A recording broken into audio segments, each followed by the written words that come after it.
Ladies and gentlemen, welcome back to the movie tour. I'm your host, not Vic Velasquez. Vic decided he was going to do The Flash this week and talk about the importance of Michael Keaton. And I couldn't think of a less qualified person to do that than Vic.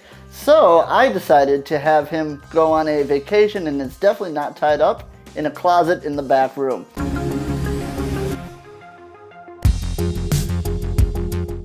This is the best Batman of all time. George Clooney. Juliana the marrying kind. Hi, Freeze. I'm Batman. No. I'm talking Michael Keaton. You want to get nuts? Let's get nuts. The 1989 Batman. For a lot of people, including myself, as you can see by my lovely collection of items, has held a very special part in my heart since my childhood. I would love to share the importance of Michael Keaton and why he was so important to The Flash being made and is such a crucial part to this film, and honestly the only reason I think this film has a chance of being successful. Obviously with everything going on with Ezra Miller's personal life, maybe not, the crutch you want to put this movie on.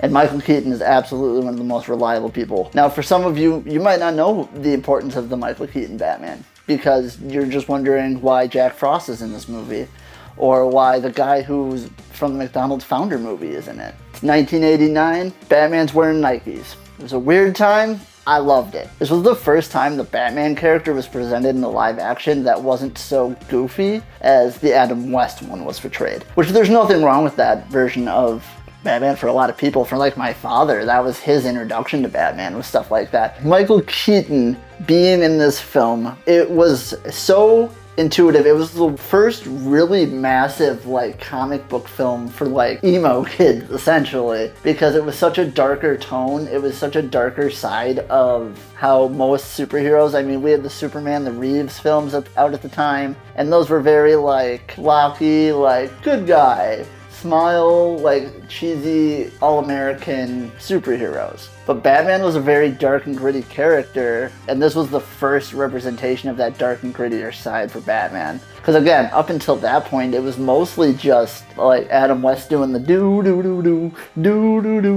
dancing in the disco, which was, again, fine, but it wasn't going to be a character that could last the test of time without developing and changing the character. Michael Keaton was that first character, with obviously the help of Tim Burton helping to create that version of Batman. Tim Burton and Michael Keaton had previously worked together on Beetlejuice that they had just put out the year before, so Tim Burton was pretty sold on the fact that he wanted Keaton to do this Batman. And a lot of people were hesitant about Keaton doing that role. They're like, this guy's a clown, he's a joke. Nobody thought the guy from 10 Things I Hate About You was going to be the best Joker of all time. That's crazy still to this day to think that that's what Heath Ledger did. They took a huge shot on Michael Keaton, and did it pan out? Top grossing film of 1989. Granted, by today's standards, that's like peanuts because Avatar won't go away. It was still an amazing feat at the time. Comic book films weren't doing that well at the time, so for that to have been the top grossing movie of the year gave WB a huge push in that direction, which is what gave us the 92 Batman. Or 89 doesn't do well, 92 doesn't happen.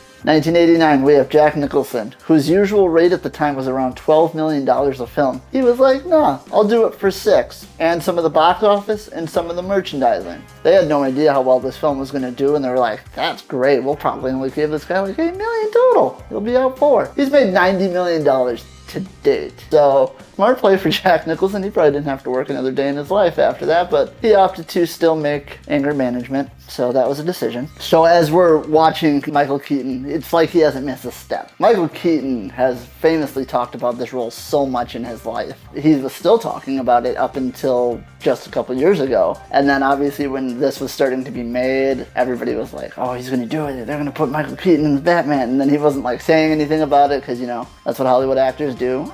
I'm not gonna do it, and then they do it. And I think that his presence in that film was such a good nostalgia grab for everybody watching that movie. You also hear the Danny Elfman score from the original Batman just chime up, and it was such a great feeling. Just sitting there, I was so excited. It felt like I was a kid again. And then I got up and my knee popped and realized I'm not a kid anymore. And then they go into the Batcave. I almost wept in the theater. years, because it was so reminiscent of the 89 Batcave, except for obviously more modern technology, because if you've ever seen the 89 Batman, you know that they had like the biggest of tube TVs for like everything in that cave, and they're like, oh, I have a multi-monitor setup, and it's like 100 feet big. Barry unravels the Batmobile, the 1989 Batmobile. You never see it in action in this movie, probably because it doesn't work anymore, because it's old. But then that also reminds me of like this vehicle when you're watching it in 89, you're sitting there, you're like, this is cool, and then you see Batman take a left turn and he has to shoot a grapple hook to turn left, and I'm like, that seems like a highly impractical way to turn left. Then there is the gadgets. He's got the Batarang, the grapple gun, which is still modeled after the 89 version, and it also shorts out for him at one point in the film too. Well folks, that's all the time we got today on the movie tour. I can hear Vic breaking out of his hand, coming back from Mexico. So we gotta go before he walks into the room. Okay, have a wonderful time. Bye.